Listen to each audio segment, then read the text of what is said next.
Good afternoon, and thanks for joining us for today's Healthline 3. I'm Courtney Butts, your host, and Healthline 3 is where we like to focus on ways to live a healthier, happier, and pain-free life. We'll be taking your calls and answering your questions live in the studio today.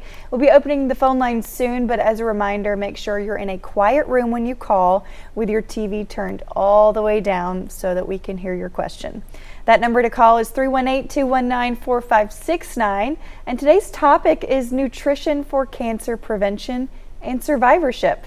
And our featured guest today is fellow registered dietitian Amy Yates with Willis-Knighton Cancer Center. Thank you for being here. Thank you for having me, Courtney. Absolutely. So I'm excited to talk about this. You know, nutrition is one of my favorite topics. I'm sure yours as well. And you're the clinical one of the clinical dietitians at Willis-Knighton. And I work solely in the Cancer Treatment Center. Okay, yeah, so very specialized in that. So definitely going to talk about, you know, ways that we can prevent our risk for cancer. And then also, if you have had cancer, you mentioned in our 11 a.m. newscast that people are living longer even after having cancer, and so how to maybe prevent it once you are a survivor. So let's get into it. Give me a preview of about maybe lifestyle cancer prevention. Okay, so up until now, we've mainly been focused on tobacco, but expected to overtake tobacco as the leading risk factor for cancer is obesity or excess adiposity. And again, this is nothing about trying to make people feel bad about what they are. It's just trying to help them improve to a better place in their life and lifestyle and their health. So that is number one, be a healthy weight or work towards it.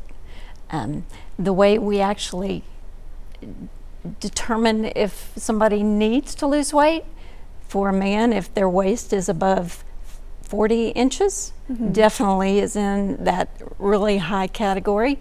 And for a woman, if hers is above 35, because when we're carrying extra weight, we have insulin resistance.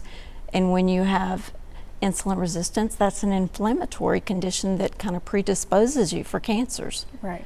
And you have other different biomechanisms that are happening that you don't even realize that predisposes you for the cancers. Right, yeah. Okay, and so definitely preventing, I mean, maybe cutting back on tobacco use is kind of that big thing that we've always talked about, but the weight is really important too. Yeah, decreasing the inflammation. Would you say maybe the types of foods that you eat are also equally as important too? Well, the studies that have been around for 20 years, and there is a global health report that was put out in 2018, actually was developed in joint with the World Cancer Research Fund and the American Institute of Cancer Research. They developed a tool to help people know what they can change. And there is a graphic that we brought that gives you 10 steps of what to do, and the weight is the very first one. The second one, well, let's go back to the weight. If we're going to work on weight, we obviously are going to work on food because it's so complex. It's going to take up 5 of those 10 steps. Right, yeah. Trying to help improve your health and prevent illness. So actually, there's a lot of confusion these days, but we actually want people to increase their fruits, vegetables, whole grains. There's a lot of things out on the internet right now or social media that says don't eat grains, don't eat fruit, it's sugar, those are things our body needs. They have phytonutrients that protect us. They're going to be working for us, colon-wise, heart-wise, all the systems. And people are depriving themselves of those really good foods. It's an interesting kind of paradox that we can be maybe overweight. You know, our country, obesity is so prevalent, but we can also be micronutrient deficient, you know, and so that's just kind of a really interesting paradox that I've seen, you know. And so you mentioned phytochemicals or phytonutrients. So tell me about what is that and how does that play a role in cancer prevention? The phytochemicals are the plant components that actually protect the cells from oxidative damage, and it actually prevents anything from penetrating the cell walls, so we stay healthier longer. Absolutely. Yeah. We can't guarantee people will avoid cancer, but we know that if you can put into play the different factors we're talking about today, you can decrease your risk significantly just by lifestyle. In fact, there's a study that says 40% of the cancers today could be avoided if we made these 10 changes. Wow, 40%. That's 40%. A lot. Yeah. Okay. So you mentioned there's so much information at our fingertips. You know, when you have your cell phone, you can look up many different things, especially concerning nutrition. So specifically, what can people do, maybe listening at home, what can they do to maybe weed through all the fact versus the fiction? Well, I would say don't get on any website that is just giving somebody's personal opinion. I would go somewhere that has tried and true long-term studies. The particular studies and the report I was telling you is about 51 million people worldwide. It's looking at over 3 million different cases of cancer and what was common to them, and so how we can prevent it from that standpoint. Yeah. Right. Okay. And so I love that you mentioned this, I think, in our midday newscast, but it's a call for action, not perfection. So maybe progress over perfection, you know, and of course. And I love that mindset. So what are ways, you know, it's maybe going back over those 10 things, but let's go over those 10 things. You know, are these kind of your strategy for action versus perfection? Okay. Well, we're going to look at the weight and see if it needs to change. And we'll talk about some of the ways we can do that food-wise as we work down the arch of the 10 things. The second thing is actually be physically active, because for premenopausal breast cancer, it puts you at risk for cancer if you're not exercising. And the recommendation is actually vigorous exercise, 75 minutes a week, and then gradually build up from there. For postmenopausal breast cancer, the recommendation is at least 150 minutes of moderate activity. That exercise, the same amount, will decrease your risk for endometrial cancer and colorectal cancer. Because colorectal cancer, exercise is going to stimulate the GI tract to move things through as it needs to do, and it also improves our immune system. So the third one would be to increase the whole grains, increase fruits, increase vegetables, particularly non-starchy vegetables. And the difference in those, starchy is going to be potatoes, peas, beans, and there's nothing wrong with those things. But we need a wide variety of the fruits and vegetables to get all the phytonutrients that are going to protect us. Right. And in America today, 1/3 of the vegetables that people eat are potatoes, and they're processed potatoes. And when I say processed, that means they have been peeled, they've had a lot of the fiber taken out, and basically reprocessed and put in frozen form. That's not what's going to help us. We need the fiber to help the colorectal cancer, which is number 2 in the world. Right. We need the fruits and the vegetables because of the fiber that's in them. We need the whole grains because it's going to give us the fiber. A lot of people are afraid of eating bread because they've read that there's a certain chemical in the breads that is going to actually cause you to be put at risk from the inflammation. But it's actually, the tests were done on rodents with the raw form, not Always the check cooked. your studies. Yeah, the cooked form makes it no longer active, and then we get the benefits from the whole grains. Right. And so what you're telling us is we need to eat more plants, right? Yes. Anything from the ground. Every day. And hopefully, if our audience wants to have a goal, at least 5 small servings or reasonable sized servings of fruits and vegetables a day, every day. If they can do more than that, it's even better. Because, you know, the new American plate is set up to be 2/3 fruits, vegetables, whole grains. Yeah. Right, yeah. So adding more color, and I love that you mentioned kind of eating the rainbow, eating more colors, and that will have more antioxidants and phytonutrients that will help prevent your risk for those 40% of cancers that you mentioned earlier. That we can avoid. Yeah. Which is really awesome. So if someone's looking at their nutrition facts label and they see, dietary fiber, what would you recommend they would shoot for per day? How many grams? The goal per day is at least 30 as far as cancer prevention is concerned. For men and women? Men and women. If they can do more, that's even better. Because it's just going to protect us. It's going to keep us from eating as much of the other things because it fills us up. It gives us a great satiety level.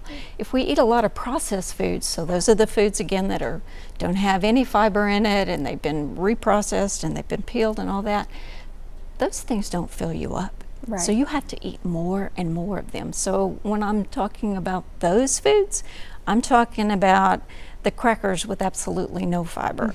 I'm talking about the chips that don't have hardly any fiber. And you asked me, particularly on the label, look for something that has at least 2 grams of fiber per serving, but it'd be better if it had even more. Right, yeah.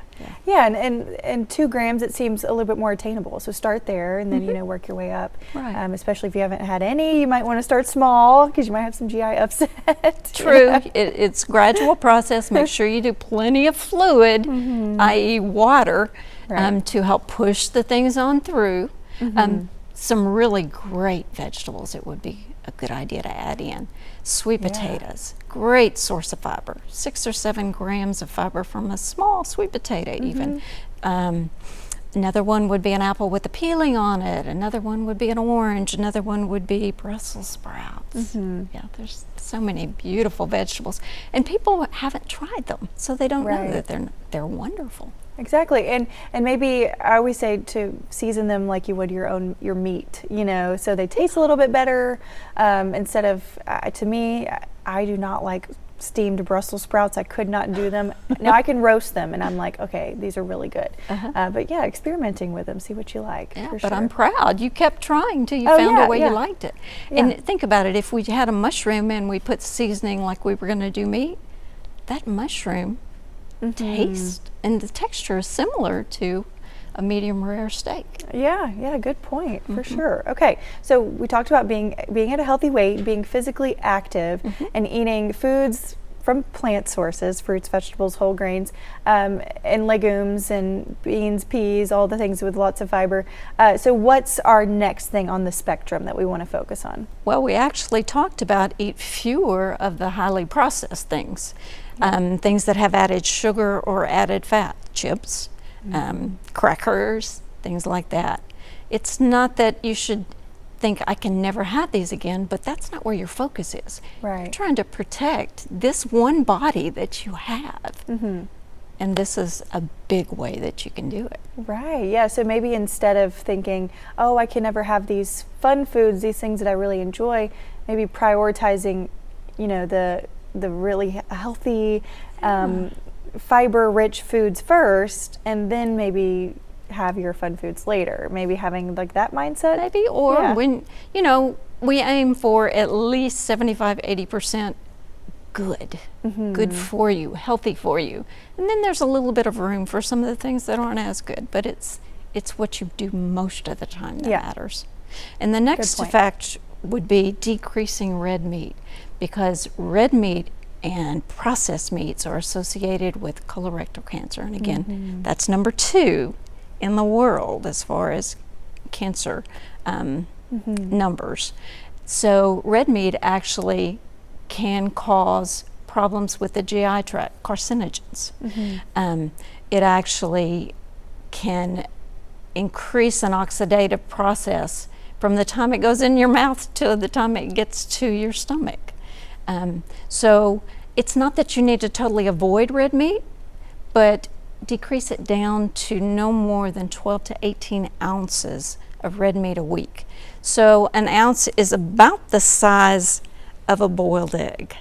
Cooked meat is about that size. If you don't want that much, better yet, because as far as the American Institute of Cancer Research, there is no limit as far as dairy, chicken, poultry, eggs. Yeah. Okay. Even the ones, even dairy that's maybe a little higher in fat as well. Yeah. Yeah. Okay. Yeah.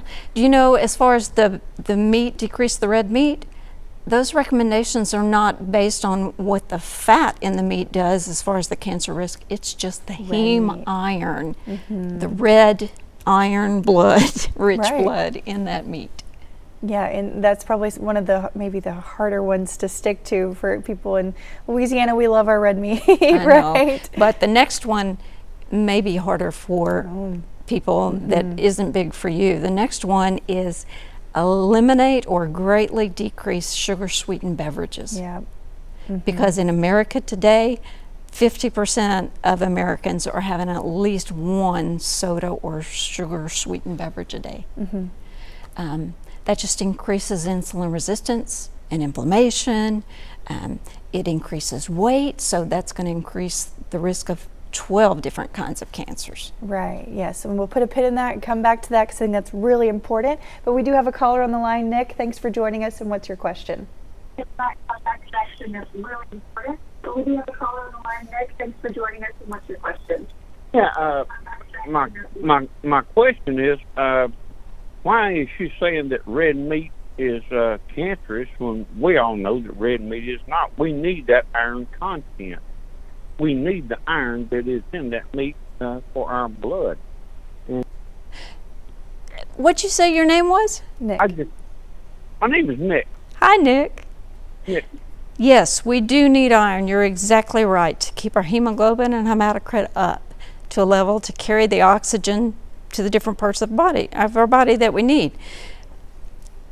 But it can cause problems as far as your gut goes. There is a reaction that happens within the blood that can be damaging to your body.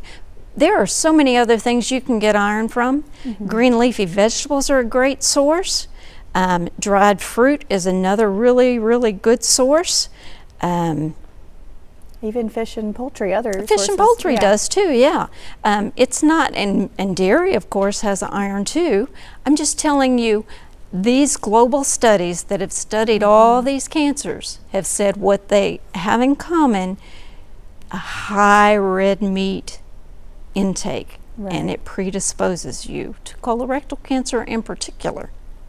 And you did mention 12 to 18 ounces. You want to limit that in a week's In a week, time. yeah. So we're not completely cutting it out. You can still enjoy it, but in moderation. Yeah, we're just trying to get you and me, our country, our population, healthier. Right. Yeah. Okay. So let's go back to, thanks, Nick, for your question. And if you're just joining us, you can give us a call at 318-219-4569. We're talking about nutrition related to cancer risk and survivorship. So, how can nutrition prevent our risk for cancer? And then also, how can it help us live longer if we have had cancer in the past? So we'd love to hear from you. So let's go back to sugar-sweetened beverages. Okay. I think this is a really big topic for Americans. We overeat sugar, we undereat fiber. So how can we, maybe for someone that seemingly can't cut the sugar-sweetened beverage habit, what are ways that we can maybe limit? Well, you guys were talking about it just a minute ago. You can squeeze some lemon juice into the water and it changes the flavor entirely. You can take a little bit of some other kind of juice and squeeze it in there if you wanted to. You could do the sugar-free little seasoning flavoring packet and put in water. Right now, the guidelines say not that we want you to get this many, but you could have 14 of the diet sodas a day and not reach the limit that's considered too much. Okay. But really, our kidneys need water. Yeah.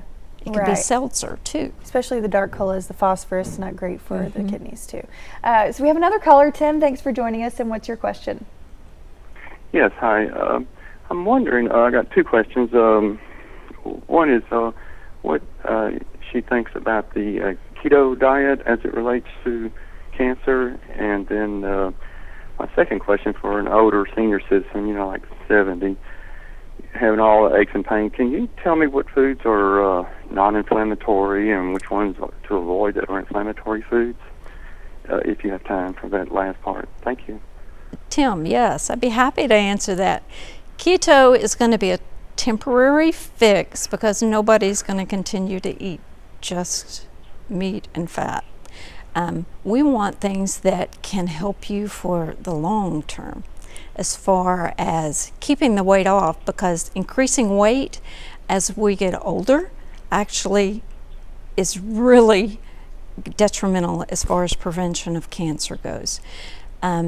You're not getting any of the phytonutrients with the meat, the chicken, the fish, any of that. You're not getting any fiber. And we've talked about how important all of those things are. Plus, it's not very good for your colon because a lot of times it causes a lot of constipation issues as well. If you have been following a keto diet, I would suggest that you start by adding in 1 serving of a whole grain rich food or a fruit or a vegetable, small serving, doesn't have to be big, a day. And your body will become adjusted to getting that, and you'll be able to gradually decrease on the meat over time and increase on the fruits and vegetables and the whole grains that really protect you. The whole grains do not have that spike of your blood sugar that would be inflammatory, but the fiber blunts how fast the blood sugar goes up, and it is going to be a benefit to you as well. So if you add in carbohydrates or fruits, vegetables, grains, you want it to be whole grains or whole fruit instead of the processed kind. So that was the first question. And the second question, tell me again what you're interested in. Foods that are considered Anti-inflammatory. good for anti-inflammatory, and then which foods are the ones that are to stay away from inflammatory, which I think sugar is on that. So. Oh, sugar is really high on that. What's good anti-inflammatory foods for your joints? Thank you. Oh, you're very welcome. Thank you for calling in. All right, let's start with some of the vegetables that are anti-inflammatory. Broccoli, cabbage, spinach, lettuce, not so much. The dark green leafy are anti-inflammatory, and they'd be really, really wonderful for you. Basically, I'm running through the Mediterranean diet. If you ever want to research that online, that tells you anti-inflammatory foods. As far as the fruits that I would pick first, cherries, berries are really good for you. Those are the top 2 as far as that goes. As far as olive oil is anti-inflammatory. Some of the really high processed vegetable oils are going to be inflammatory. You'll do much better with olive oil and virgin, if I had my choice on that one, would be best. Other anti-inflammatories. Salmon. So we're talking about meat. Some of you guys who really want to know, well, what do I put in place of the red meat? Salmon, tuna, those are great sources of anti-inflammatory benefit. Plus you get omega-3s from them, so that's a benefit too. If you have any flax type cereals, or you want to grind your own flax and bake it into a zucchini bread or anything like that, that would have anti-inflammatory benefits as well. Yeah, so basically Mediterranean diet is a great place to start with that. Avocados as well, in case you really like those. Yeah, well, we have another caller for you, Amy. Okay. And Emma, thanks for joining us, and what's your question? Yes. So you mentioned the sugar-free option for like putting it in your water if you did want something a little bit more flavored. But what about some of the other ingredients in those sugar-free sweeteners that also include the bad ingredients as far as like sucralose and aspartame, and because we have younger children and they're always wanting something in their water that's flavored. I mean, they drink a ton of water. I mean, they're tea drinkers also, but we don't really allow them to have any type of like carbonation or anything like that, because I 100% agree about like how much sugar that just puts into your diet.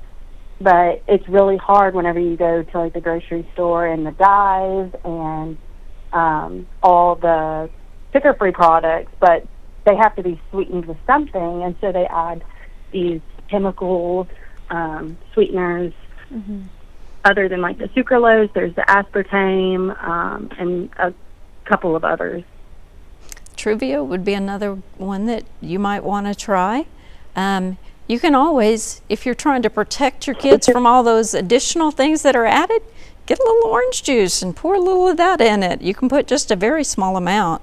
As far as the American Institute of Cancer Research, they recommend you try to limit your juice to about a half a cup a day, and it really doesn't take much in a glass of water to really change the flavor in it. Yes, yeah, absolutely. I just, when you mentioned the sugar-free, I just knew that there was also, you know, a lot of additives that, in what I've seen or read, also are kind of inflammatory and cancer causers. I agree with you. I'd love to not use any of that, and we eat all things that are fresh. I'm looking for the markets on the street that I can buy cantaloupes or tomatoes or whatever, but we don't have too many of those anymore. So sometimes it's the risk of that alternative sweetener in a water or a drink, and your child will accept it, or it's going to be the sugar sweetened drinks that we know are going to predispose you for cancer, and it will be really fast. Right. Yeah, that was it. Thank you. Yeah, thank you. So nothing really replaces kind of going back to the basics of water. And unfortunately, it's not like the most appetizing thing, but I think maybe in some regard you can maybe learn to, over time, like once you get away from the sugar sweetened beverages, your body starts to crave it, because that's what we're designed to have. And it will. It just takes time, and it takes an intentional desire to want to change. Yeah. And maybe avoiding the things that, we can't pronounce on the labels and things like that. So we only have a couple minutes left, so I want to get through your continuum of things of preventing cancer. So we left off on number 7 of limiting alcohol. Yeah, that's a really big one as far as preventing a lot of different kinds of cancers. So what you think about is, why do I drink alcohol? Is it for socialization? Okay, can I come up with another means to help me socialize? Yeah. Can I plan the party, or can I come up with, I don't know, things to talk about instead, so it's not just the alcohol helping me. Or having a mocktail. A mocktail is wonderful. They're really big now. Yeah, that's exactly right. Kombucha. And they've got wonderful recipes on the internet for those. Other things. Do you use alcohol for stress management? And stress is inflammatory too. Right. So what can we do to decrease the stress? That would be another one. And what about supplements for cancer prevention? You want to avoid them, because the foods are going to give you what you need. Your doctor may tell you need to have a supplement because of a condition, but it's best not to, unless you're told by a health provider that you need supplements. And the last 2, for mothers, breastfeed if possible, and if a cancer diagnosis still occurs, follow the guidelines when possible. Correct. Yeah. Because if you breastfeed, you aren't producing that estrogen, so you have a shorter or smaller amount of time that you have those higher estrogen levels. Yeah, okay. Well, this was very helpful, and thanks for being here. Where can we find you if anybody wants to get in touch with you? You can find me at Willis Knighton at the Cancer Treatment Center. You can reach me at 212-4982, or you can just call the Cancer Center. It's 212-8300. All right, this was great information. Amy, thank you. This will be posted on our Healthline website, ktbs.com/Healthline3.